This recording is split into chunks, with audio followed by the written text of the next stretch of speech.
Close your eyes for just a moment. Picture an island so vast that it dwarfs most countries, yet so silent that you can hear the ancient ice breathing beneath your feet. A place where the aurora borealis dances across endless winter nights, where fjords cut through mountains like nature's own cathedral, and where the story of human resilience is written in ice that's been frozen for millennia. Tonight, we're embarking on a journey to one of Earth's most mysterious and misunderstood places, Greenland. The name itself is a Viking marketing trick from over 1,000 years ago, because this island is anything but green. But what it lacks in verdant meadows, it more than makes up for in wonder, intrigue, and as you'll discover tonight, geopolitical drama that would make the greatest thriller writers envious. So find your most comfortable position. Maybe you're nestled under soft blankets, perhaps you're watching the ceiling fan slowly turn, or listening to the quiet hum of night outside your window. Let your breathing slow. Let your shoulders drop. Because over the next 45 minutes, I'm going to tell you 50 remarkable facts about Greenland that will transport you to a world of ice palaces, hidden canyons, ancient migrations, and modern power struggles. And here's the thing that makes this story so compelling right now. In this very moment of history, the world's most powerful nations are locked in a quiet battle over this frozen giant.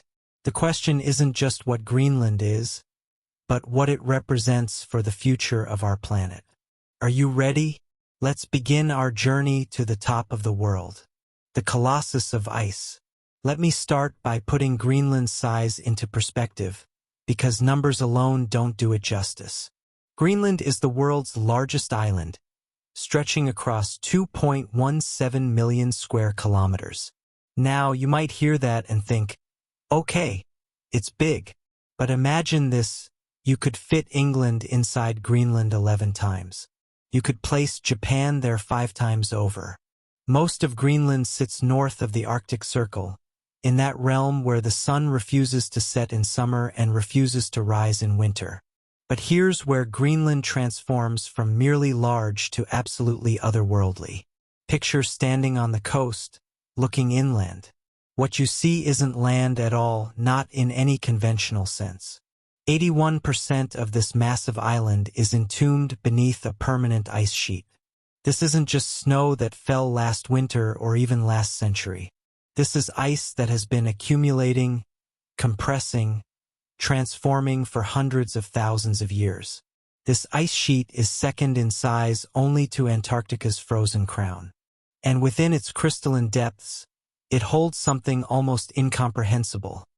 Roughly 12% of all the glacier ice on Earth. Imagine all the world's glaciers, from the Alps to the Andes, from Alaska to the Himalayas. Now imagine that one island, one single landmass, contains more than 1/10 of all that frozen water. The sleeping giant. Let's pause here and consider something that keeps climate scientists awake at night. If, and this is a hypothetical that we hope never becomes reality, but if the Greenland ice sheet were to melt completely, the world's oceans would rise by about 7.4 meters. That's roughly 24 feet.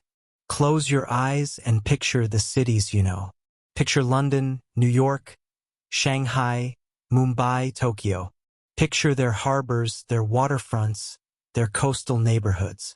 Now imagine water rising 24 feet. Entire nations would vanish beneath the waves. The geography of continents would be redrawn. Hundreds of millions of people would need to find new homes. This isn't meant to alarm you as you drift towards sleep, but rather to help you understand why this frozen island has become so important to our collective future. Greenland isn't just ice. It's a sleeping giant, a reservoir of potential change so massive that it affects every coastline on Earth. The weight of ages. The ice sheet reaches depths that beggar belief. In places, it's up to 3 kilometers thick. 3,000 meters of ice, layer upon layer, each one preserving a snapshot of ancient atmospheres, ancient climates, ancient worlds. Scientists drill cores from these depths, pulling up cylinders of ice that are time capsules, telling us what the air was like when humans were still learning to farm, when mammoths walked the earth, when our ancestors were just beginning to discover fire. But ice this massive does something remarkable to the land beneath it. The sheer weight, billions upon billions of tons, actually presses the bedrock downward. Much of Greenland's underlying surface has been pushed below sea level by this tremendous burden. The island is like a boat riding low in the water, weighed down by its cargo of frozen time. Scientists discovered something extraordinary when they started mapping what lies beneath all that ice. Using ice-penetrating radar, they found a massive valley system, a kind of Grand Canyon hidden under the glaciers. This ancient riverbed stretches for hundreds of kilometers beneath the ice sheet, a ghost of a time when Greenland was warm, when water flowed rather than froze. Imagine standing in a cathedral of ice, knowing that far below your feet, beneath kilometers of frozen water, there are valleys and mountains and riverbeds that haven't seen daylight for millions of years. It's like discovering that beneath a frozen ocean, there's an entire landscape waiting, sleeping, hidden from human eyes. The edge of the world. Now, despite all this ice, not everything in Greenland is frozen. About 1/5 of the island's surface remains ice-free, but this habitable zone isn't some central plateau.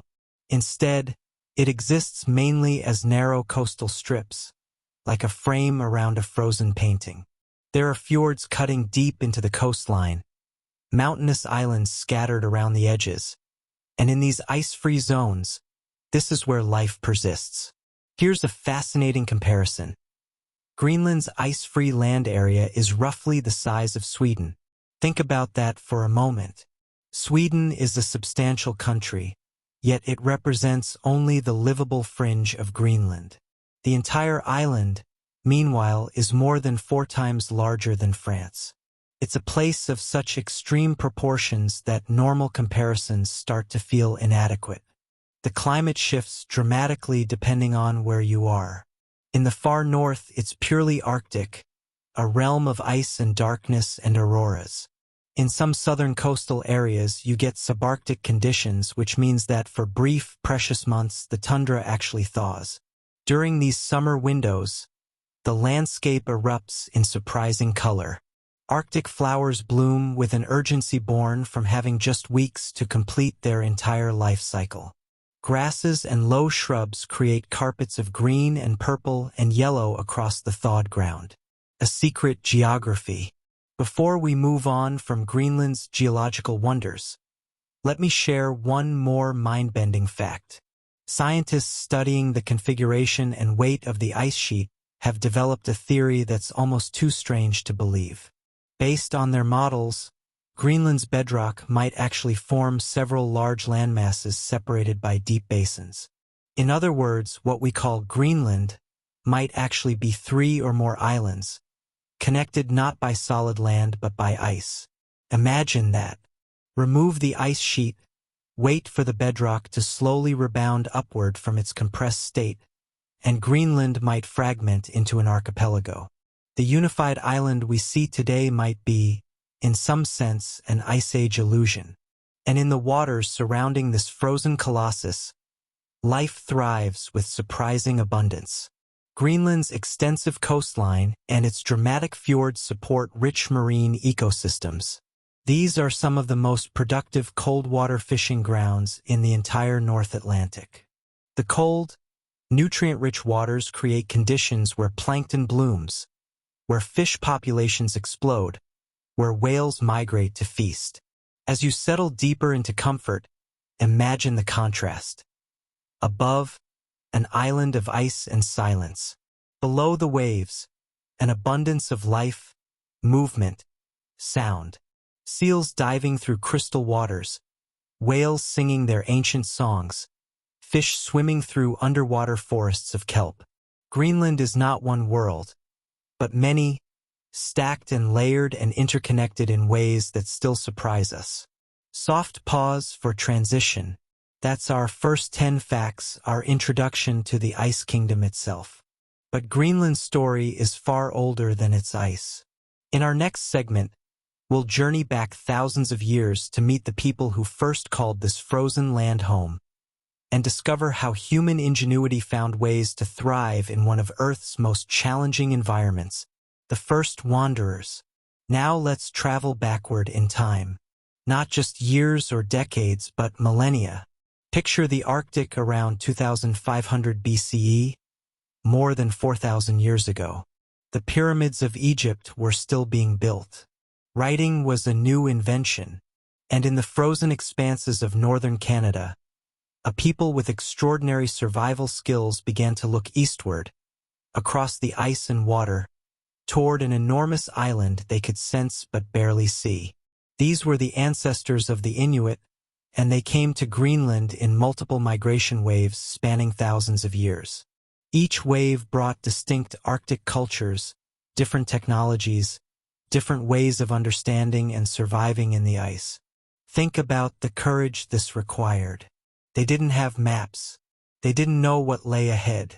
They crossed some of the most hostile waters on Earth, navigating by stars and currents and the flight patterns of birds, seeking new hunting grounds, new possibilities. Archaeologists today can read the traces these cultures left behind like chapters in a book. They've identified several distinct prehistoric Greenland cultures, each with its own signature, its own approach to the eternal Arctic challenge of survival. Civilizations of ice. There was Independence I and Independence II, named after Independence Fjord in northern Greenland where their remains were first discovered. There was the Sakak culture, named after a site in western Greenland, which thrived for over 2,000 years. There was Dorset I and II, named after Cape Dorset in Canada, representing people who developed remarkably sophisticated tools despite never mastering the bow and arrow. Each of these cultures occupied different regions and periods. They rose and flourished and eventually faded, for reasons we can sometimes only guess at. Climate shifts, resource depletion, disease, competition, or perhaps they didn't fade at all but evolved, transformed, became the next culture in the sequence. What's remarkable is that we can trace this human story across thousands of years in a landscape that seems fundamentally hostile to human life. These weren't occasional visitors or summer explorers. These were people who lived, loved, raised children, told stories, created art, and built communities in a place where winter darkness lasts for months and temperatures can drop to -50 degrees. The Thule inheritance. The most recent major migration brought the Thule culture to Greenland around the 12th century CE. Now we're in a time period closer to our own understanding, the age of medieval Europe, of knights and castles and the Crusades. And while those dramas played out in the Mediterranean, a different story was unfolding in the Arctic. The Thule people brought with them advanced maritime technologies. They had sophisticated kayaks and larger boats called umiaks. They had toggle harpoons that could bring down bowhead whales. They had trained dog teams that could pull sleds across vast distances. They had developed a complete toolkit for Arctic survival that was, in its own way, as sophisticated as anything being used in Europe or Asia at the time. The Thule culture is the direct ancestor of today's Greenlandic Inuit population. When you meet someone in modern Nuuk or Ilulissat whose family has lived in Greenland for generations, you're meeting someone whose ancestors mastered this landscape 800 years ago, whose traditions of hunting and navigation and survival stretch back in an unbroken line across centuries. The Norse paradox. But here's where Greenland's story takes a fascinating turn, because the Inuit weren't the only people who came to this frozen island. Around the same time as the early Thule migrations, another group arrived from the opposite direction. Norse settlers from Iceland, led by a man named Eric the Red, who was reportedly fleeing a murder charge, established colonies in southern Greenland in the late 10th century. These were Vikings, but not the raiders of popular imagination. These were farmers and herders, people looking for land, for opportunity, for a new start. They created two main settlements, which they called, with typical Norse practicality, the Eastern Settlement and the Western Settlement. And here's what's so intriguing. These settlements lasted for several centuries. These weren't temporary camps. People were born there who lived their entire lives there, who knew nothing else but the fjords of Greenland, who considered themselves Greenlanders despite their Norse heritage. Life on the edge. The Norse Greenlanders farmed in the brief summers, growing hay to feed their livestock through the brutal winters. They raised cattle, sheep, and goats. They hunted caribou and seals.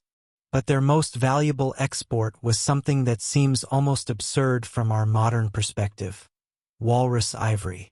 In medieval Europe, before the ivory trade with Africa and Asia was well established, walrus tusks from the Arctic were incredibly valuable. The Norse Greenlanders would hunt walruses, extract the tusks, and trade them to merchants who would carry them to European markets. This ivory ended up in royal treasuries, was carved into chess pieces, was crafted into religious artifacts. Imagine being a Norse farmer in Greenland, living at the very edge of the known world, and knowing that something you hunted would eventually grace the palace of a king or the altar of a cathedral in Paris or Rome. The medieval world was more connected than we sometimes assume, and Greenland was part of that web of trade and exchange. The mystery of disappearance. But here's where the Norse story becomes haunting. By the 15th century, these settlements had disappeared. The Norse presence in Greenland simply ended. When later explorers came looking, they found abandoned farms, silent ruins, but no people. What happened? It's one of the great mysteries of medieval history. The climate was cooling, entering what's called the Little Ice Age. The sea ice was expanding, making navigation more difficult, cutting off the settlements from Iceland and Norway. The walrus ivory trade may have collapsed as African ivory became more available. There may have been conflicts with the Thule Inuit, though evidence for this is limited. Or perhaps, and this is the theory that feels most melancholy, the Norse simply couldn't adapt. The Thule culture had developed over thousands of years to thrive in Arctic conditions. The Norse were trying to recreate a European farming lifestyle in a place that was fundamentally unsuited to it. When conditions worsened, when the climate shifted just enough to make their way of life impossible, they may have faced a choice: change completely or leave. The archaeological evidence suggests that some may have tried to return to Iceland or Norway. Others may have been absorbed into the Inuit population. Some may have simply perished. What we do know is this: the Inuit are still there, their culture unbroken. The Norse are gone, leaving only ruins and mysteries. The long view. As you relax more deeply, consider what these parallel stories tell us. Greenland has always been a place that tests human resilience and adaptability. It rewards those who work with the environment rather than against it. It teaches patience, observation, and respect for forces far greater than ourselves. The cultures that survived in Greenland were those that learned to read the ice, to predict the movements of animals, to store food for the dark months, to maintain their equipment with obsessive care because a broken kayak or a dull knife could mean death. These weren't simple people living simple lives. They were sophisticated cultures with deep knowledge systems, passing down through generations the countless small details that make survival possible in the extreme Arctic. We've journeyed through 4,000 years of human history in Greenland, from the first tentative migrations to the mysteries of the vanished Norse. But in our next segment, we'll leap forward to the modern era, to the story of how Greenland navigated the complex waters of colonialism, autonomy, and the long road towards self-determination. The Danish claim. After the Norse settlements faded into history, Greenland existed in relative isolation for several centuries. The Inuit cultures continued their traditional way of life, hunting and fishing, moving with the seasons, maintaining the knowledge and practices that had sustained them for millennia. But eventually, European interest in the Arctic returned. Denmark-Norway, the unified kingdom that existed at the time, asserted sovereignty over Greenland in the early modern era. This claim was based partly on the Old Norse settlements, a kind of historical inheritance argument. Later, Denmark alone, after the union with Norway dissolved, formalized Greenland as a colony, integrating it into the Danish realm. Now, you might wonder what colonization meant in a place like Greenland. It wasn't like the colonization of tropical regions with their plantations and resource extraction. Greenland's climate made traditional colonial agriculture impossible. Instead, Danish control manifested through trading monopolies, missionaries bringing Christianity, and the gradual imposition of Danish administrative systems on Inuit communities. For centuries, this arrangement continued, with Greenland officially a colony, its people subject to Danish rule, its resources controlled by Copenhagen. But as you settle more comfortably, let me tell you about how this began to change. The transformation. The year 1953 marked a significant shift in Greenland's legal status. No longer officially a colony, Greenland became an integral part of the Kingdom of Denmark. This wasn't independence, but it was meaningful. Greenlanders gained representation in the Danish parliament. They became citizens with the same legal rights as Danes living in Copenhagen or Aarhus. Think about what this meant for a population that had been colonized, that had watched outsiders make decisions about their land and resources and future. Suddenly, they had a voice, however distant, in the halls of power. They could vote. They could send representatives to parliament. It was a beginning, a crack in the old colonial edifice. But representation in a faraway parliament, where you're vastly outnumbered and your concerns are exotic curiosities to most legislators, isn't the same as self-governance. The desire for true autonomy, for the ability to make decisions about Greenlandic affairs in Greenland, continued to grow. The dawn of home rule. In 1979, something remarkable happened. A referendum was held, asking Greenlanders whether they wanted home rule, increased autonomy from Denmark. The turnout was strong, and the result was clear. Just over 70% of voters supported this step towards self-governance. Imagine the conversations that must have happened in communities across Greenland in the lead-up to that vote. Families gathered in small houses warmed against the Arctic cold, discussing what autonomy would mean, what opportunities it might bring, what challenges it would create. Elders who remembered the old colonial system, young people imagining a different future, all weighing this momentous decision. The vote succeeded and home rule began. Greenland established its own parliament called the Inuit and its own government, the Naalakkersuisut. These institutions, with their Greenlandic names, would now manage most domestic affairs. Education policy, healthcare, housing, and crucially, natural resources, the language of identity.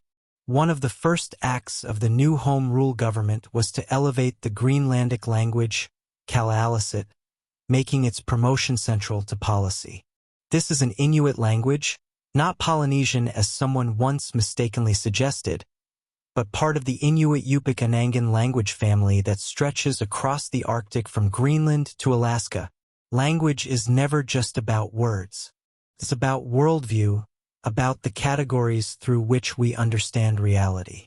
Greenlandic has concepts and distinctions that don't exist in Danish or English. It has words for types of snow and ice that reflect thousands of years of close observation. When Greenland made Kalaallisut official, it was making a statement about identity, about whose knowledge and perspective would be centered in this new autonomous era.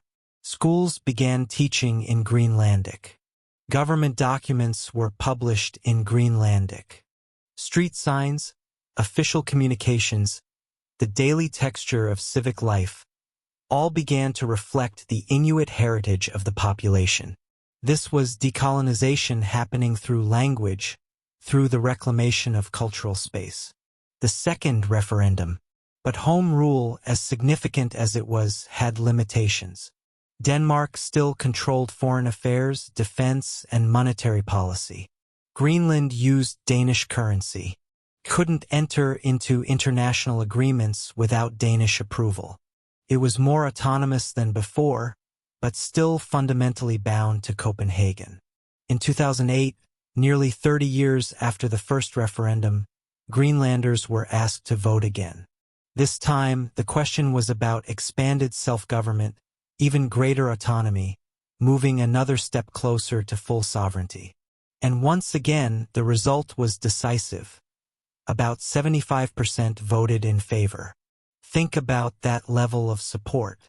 3/4 of the population saying, yes, we want more control over our own destiny. This wasn't a narrow, contentious decision. This was a clear expression of collective will. A new framework. On June 21, 2009, a date that would become a dual celebration in Greenland's calendar, the Self-Government Act entered into force. This legislation was more than just an administrative reform. It included language recognizing Greenlanders as a distinct people with a right to self-determination under international law. Read that again, a right to self-determination. This was Denmark acknowledging that Greenlanders weren't simply Danish citizens who happened to live in a remote region, but a people with their own identity, their own culture, their own right to choose their political future. The Self-Government Act created a framework allowing Greenland's government to progressively assume control over additional policy areas from Denmark. It was like a menu of sovereignty. Education, healthcare, justice, resources, each one something Greenland could take responsibility for when ready. And critically, it included a legal mechanism to initiate a process toward full independence. The anniversary, June 21st, became Greenland's National Day, celebrating both the 1979 Home Rule and the 2009 Self-Government Act. It's fitting that this date is also the summer solstice in the Northern Hemisphere, the longest day of the year, when the Arctic sun barely dips below the horizon. A day of light, of possibility, of transformation. Imagine the celebrations on that day in towns and settlements across Greenland. Traditional drum dancing, throat singing, the Greenlandic flag with its white and red circle flying against blue skies. Children in traditional clothing made from sealskin, decorated with intricate beadwork. Speeches in Kalaalleq about the journey from colonization to autonomy, about the work still to be done. The powers retained and granted. Under the self-government framework, Denmark still handles foreign affairs, defense, and monetary policy. These are significant areas, especially for a territory with Greenland's strategic location.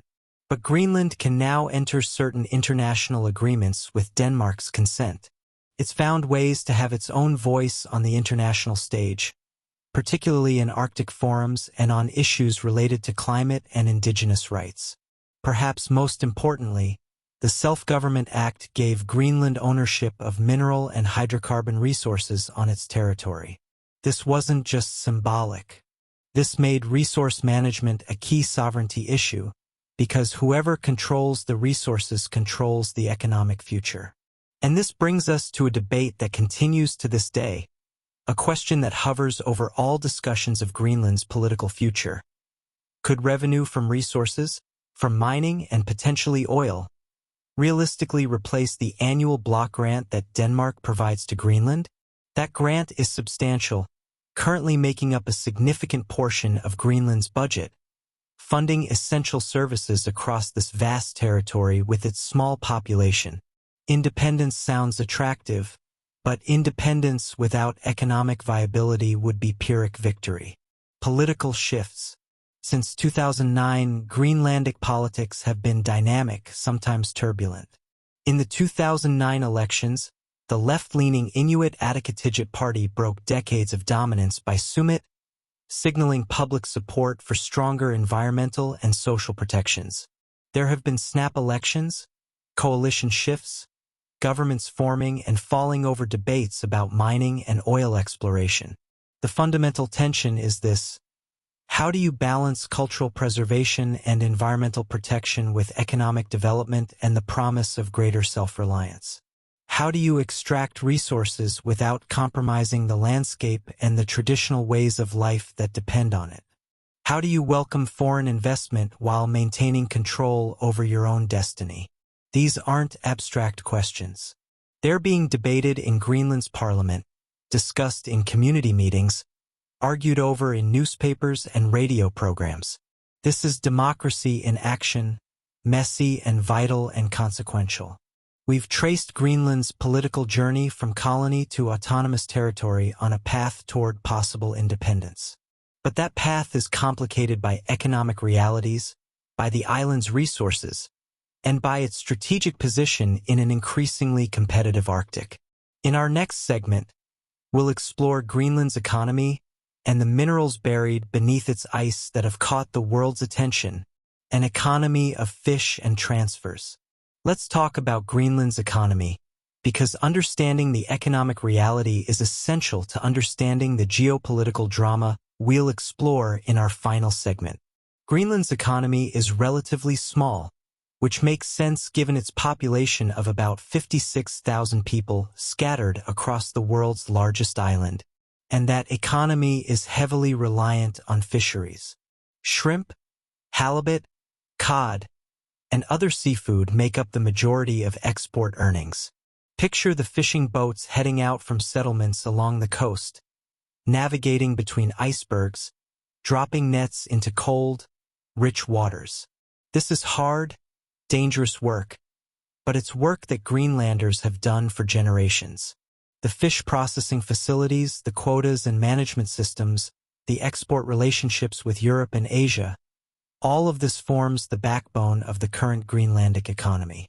But here's the reality that shapes all political and economic discussions. Denmark's annual financial transfer to Greenland is a crucial budget component. This isn't charity in any patronizing sense. It's part of the arrangement between Greenland and Denmark, compensation for Denmark's continued control over certain policy areas, and recognition of the challenges of providing services across such a vast and sparsely populated territory. But it does mean that Greenland isn't yet economically independent. The local economy is working to diversify, to create new revenue streams, to build the financial foundation that would make full political independence sustainable. The mining promise. For decades, mining has been seen as the pathway to greater economic self-reliance. Look beneath Greenland's ice and rock, and you find extraordinary mineral wealth. There's exploration happening for rare earth elements, zinc, gold, and other valuable minerals across the island. The geology is ancient and complex, with rock formations that have been subjected to tremendous heat and pressure over billions of years, creating concentrations of minerals that are rare elsewhere. In a world increasingly hungry for these materials, Greenland represents a potential treasure trove. But, and this is crucial, potential doesn't equal production. Having minerals in the ground is very different from successfully extracting them, processing them, and getting them to market at a competitive price. Rare earths and strategic importance. Let me tell you about rare earth elements because they're central to this story. Despite the name, these aren't actually rare in terms of overall abundance in the Earth's crust. What makes them valuable is that they're rarely found in concentrated, economically viable deposits. And they're essential for modern technology. Rare earths are used in everything from smartphones to wind turbines, from electric vehicles to guided missiles. They're the materials that make our high-tech world possible. And currently, China dominates global production and processing of rare earth elements. This creates a strategic vulnerability for Western nations, particularly as tensions between China and the West increase. Enter Greenland, which has significant deposits of these critical minerals. The Tambries project in southern Greenland contains one of the world's larger deposits of heavy rare earth elements.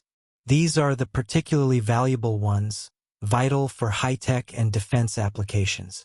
In 2025, the U.S. Export-Import Bank signaled interest in providing around $120 million in financing for Tambries. This wasn't just a business decision.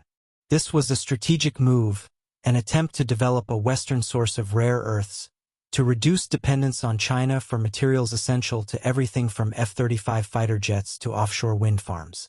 The reality of Arctic mining.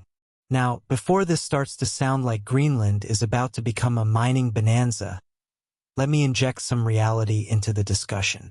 Despite the resource potential, actually developing these mines is extraordinarily difficult. First, there are the harsh conditions. Greenland's climate is brutal. Equipment that works fine in Nevada or Australia has to be specially adapted for temperatures that can drop to -40 or 50 degrees. Everything freezes, everything breaks down more quickly, everything takes longer and costs more. Second, there's the infrastructure problem, or rather, the lack of infrastructure. Greenland has no railway system. Roads are limited and mostly connect nearby settlements rather than spanning the island. Most transportation is by boat in summer and by air year-round. How do you build a major mine when you can't easily transport heavy equipment, when you can't rely on road or rail connections to move or to ports?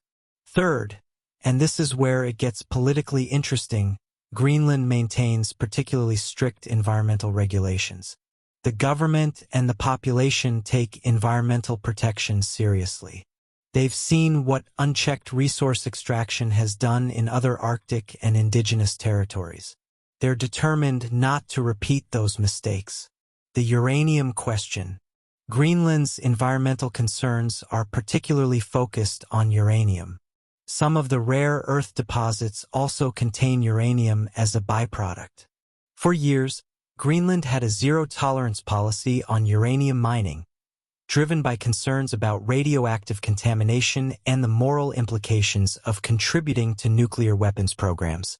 This policy has repeatedly derailed rare earth ventures. Companies would identify a promising deposit, develop exploration plans, invest millions in preliminary work, and then discover that extracting the rare earths would also mean dealing with uranium, which the Greenlandic government wouldn't permit. It's a perfect example of how Greenland's autonomy manifests in practice. Even when there's enormous economic pressure, even when Western governments are offering financing and emphasizing strategic importance, Greenland asserts its own priorities and values. A political shift? As you continue to relax, let me tell you about the political winds that might be shifting. A political change in Nuuk in 2026 is expected to clarify a more pro-development mining policy. The new government has signaled that it wants to move forward with major projects, to attract foreign investment, to start generating the kind of revenue that could eventually replace the Danish block grant. But, and this is important, even the pro-development politicians emphasize environmental safeguards. They're not talking about a free-for-all, but rather about finding ways to extract resources responsibly, with oversight, with community input, with strict standards. It's a balancing act, and nobody pretends it's easy. The communities living near proposed mines have to weigh potential jobs and economic benefits against concerns about water contamination, disruption to traditional hunting and fishing grounds, and changes to their way of life. The preference for Western partners. Greenlandic leaders have been remarkably frank about their preferences when it comes to foreign investment. They've publicly stated a preference for Western capital, for partnerships with European and North American companies. This makes sense given Greenland's historical and cultural ties to Denmark, its geographic proximity to North America, and its participation in Arctic cooperation frameworks dominated by Western nations. But, and this is where it gets geopolitically interesting, Greenlandic leaders have also issued warnings. They've said, essentially, if Western nations don't invest, if Europe and North America don't help develop these resources, then partners from elsewhere may be considered. They don't say China explicitly in every statement, but the implication is clear. This is Greenland exercising what sovereignty it has. The saying, we have something valuable, we're willing to work with partners, but we won't be taken for granted. If you want access to our resources and to prevent competitors from gaining that access, then you need to actually invest, actually provide financing, actually make this worth our while. Tourism, a growing alternative. Before we leave the topic of economy, I should mention tourism. Tourism in Greenland is growing, though it remains a secondary sector compared to fishing. The draw is unique and powerful. Expedition cruises among icebergs, adventure travel to remote glaciers, opportunities to experience Inuit culture, the aurora borealis in winter, the midnight sun in summer. Imagine cruise ships carefully navigating ice-choked fjords, their passengers watching glaciers carve enormous chunks of ice into the sea with sounds like thunder. Imagine adventure tourists kayaking among icebergs, camping on the ice sheet, hiking across tundra where caribou still roam in great herds.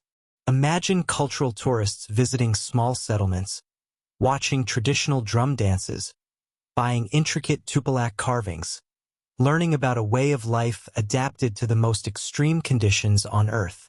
Tourism offers revenue without extracting minerals, without drilling for oil. It's based on preserving what makes Greenland unique rather than consuming it. But it also has limitations in terms of scale, seasonality, and the need for infrastructure. It's part of economic diversification, but probably not the sole answer to the question of how Greenland can achieve economic independence. We've explored the economic realities of Greenland, from fishing boats to rare earth mines to tourist ships among the ice. But economics don't exist in a vacuum, especially not in the Arctic.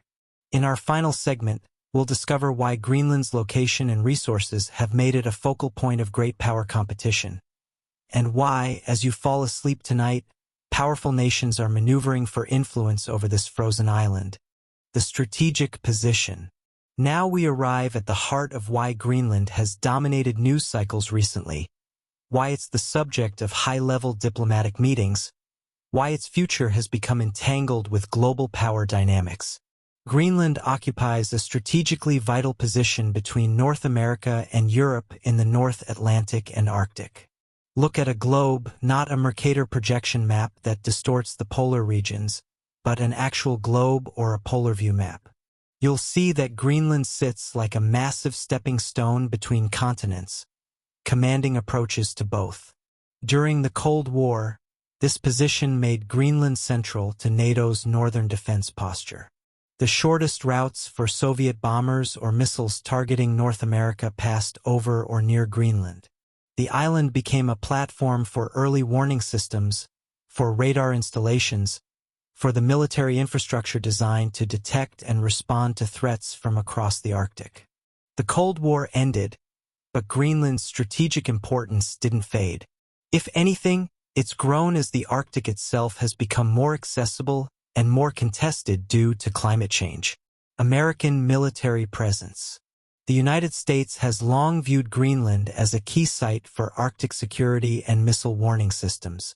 There are important American military facilities in the broader region, most notably Thule Air Base in northwestern Greenland, which hosts critical early warning radar systems as part of the global network designed to detect ballistic missile launches. These aren't small installations. Thule represents a significant American military presence on Danish and Greenlandic territory, maintained through agreements that go back decades.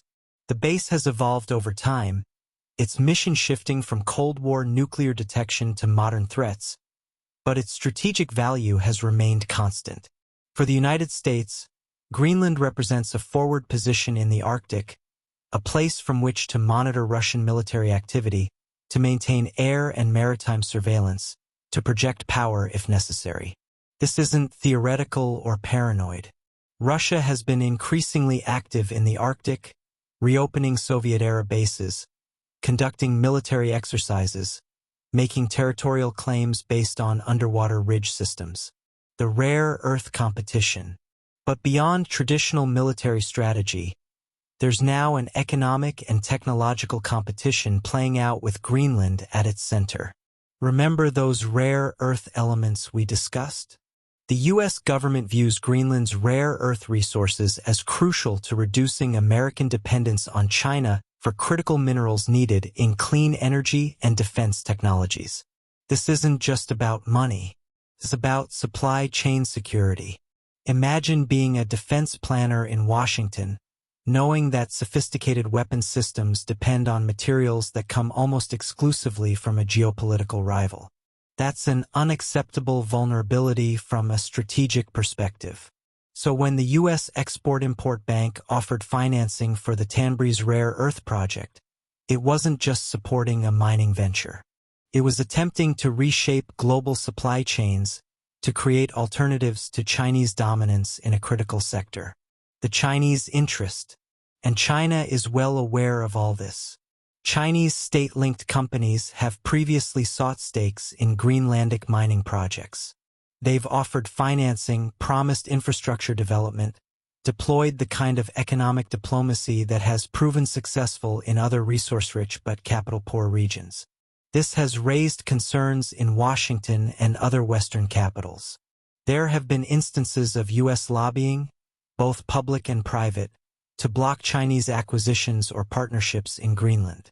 The argument is straightforward.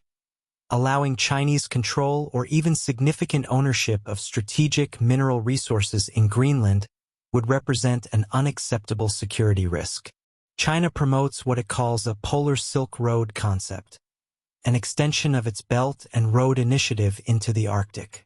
China sees potential access to Greenland's minerals as part of its broader Arctic economic ambitions. Even without direct ownership of mines, processing rare earths is where much of the value is created, and China dominates global rare earth processing. Processing agreements could give China significant leverage even over minerals it doesn't directly control. European concerns. Meanwhile, European governments have become more vocal about Greenland's status. They back Denmark's position that Greenland's sovereignty and choices must not be overridden by outside powers. This is partly about principle, about respecting the right to self-determination.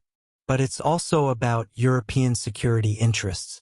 Greenland is part of the Kingdom of Denmark, and Denmark is a NATO member and European Union member, though Greenland itself left the EU's predecessor organization in 1985. What happens to Greenland affects European security architecture. European leaders watch nervously as great powers maneuver for influence over this strategically placed territory. The American ambition. And this brings us to January 2026, to events that may still be developing as you listen to this. Senior U.S. officials restated an ambition for the United States to control Greenland, to protect and defend NATO interests. These statements drew strong objections from European leaders, from Denmark, and from Greenland itself. The phrasing matters. Control is a loaded word. It could mean various things: purchasing territory outright, establishing some kind of protectorate, negotiating expanded military presence, or simply ensuring that no rival power gains influence. But whatever the specific intent, the basic message was clear. The United States sees Greenland as too important to leave its future to chance or to the decisions of a small autonomous territory and its Danish partner.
The fundamental disagreement. Denmark's foreign minister recently reported something remarkable and troubling. High-level talks with the U.S. on Greenland's future ended with a fundamental disagreement after Washington insisted it would acquire the territory. Think about that for a moment.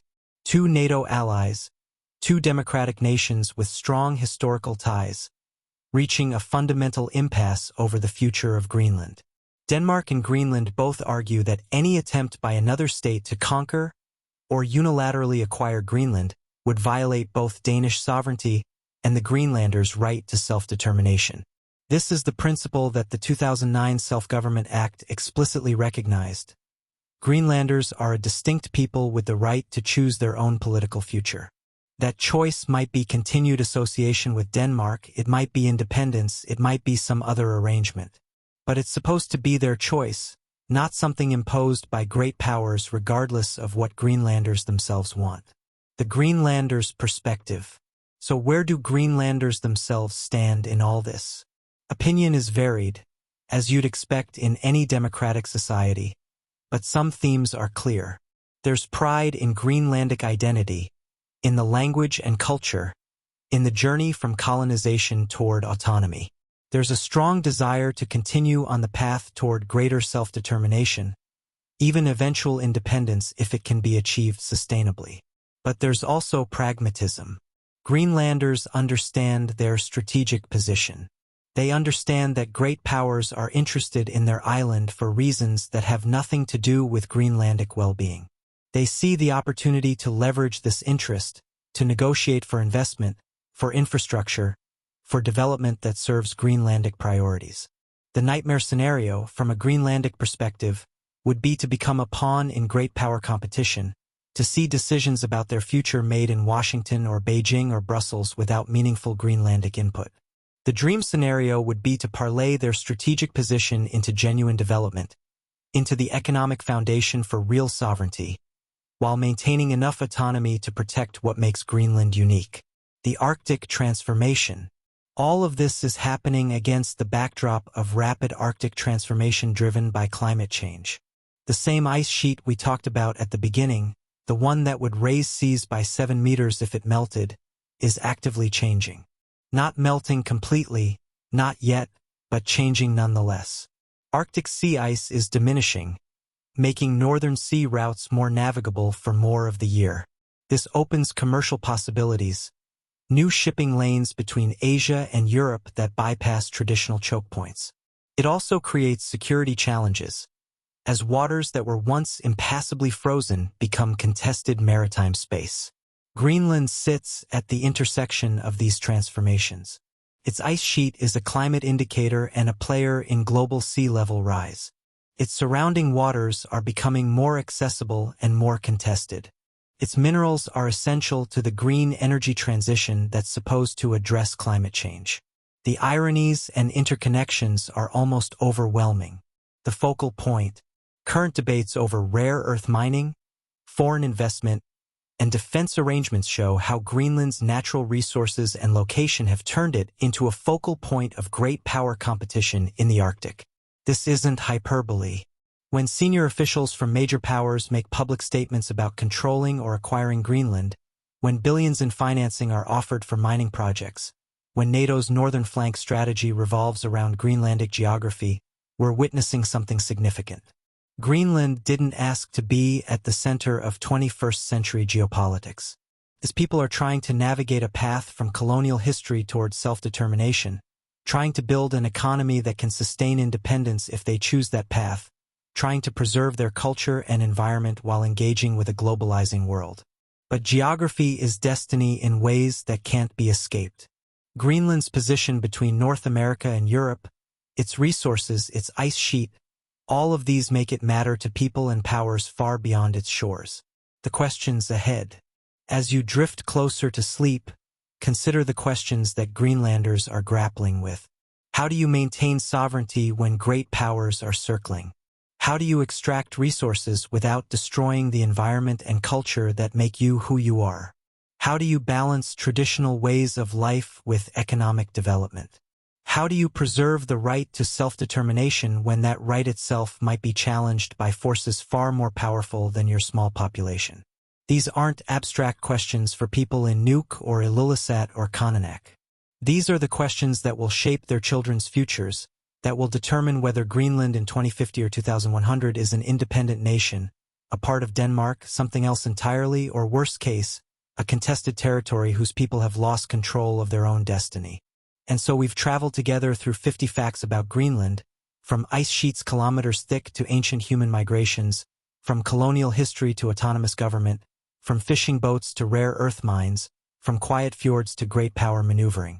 Greenland is many things simultaneously. The world's largest island and one of its least populated places, a frozen expanse and a warming climate indicator, an ancient homeland and a modern geopolitical prize, a place of profound silence and urgent global importance. For the Greenlanders themselves, it remains home. The ice sheet their ancestors learned to live beside, the language they fought to preserve, the communities scattered along the coasts, the traditional knowledge that still guides hunting and navigation, the democratic institutions through which they're charting their future. As you finally surrender to sleep, perhaps you'll dream of icebergs drifting in moonlit fjords, of the aurora borealis shimmering across Arctic skies, of a land at the top of the world where human resilience meets the forces of nature and power. Greenland endures. It has endured ice ages and migrations, colonization and cultural suppression, and now it endures the complicated, sometimes threatening attention of a world that suddenly realizes how much this frozen island matters. Whatever the future holds, Greenland's story reminds us that the largest, most powerful forces, whether ice sheets or empires, all eventually transform. What endures is adaptation, resilience, and the determination of people to choose their own path. Sleep well, and thank you for joining me on this journey to Greenland, the island that might just be 3 islands, the frozen land whose warmth lies in its people and their remarkable story.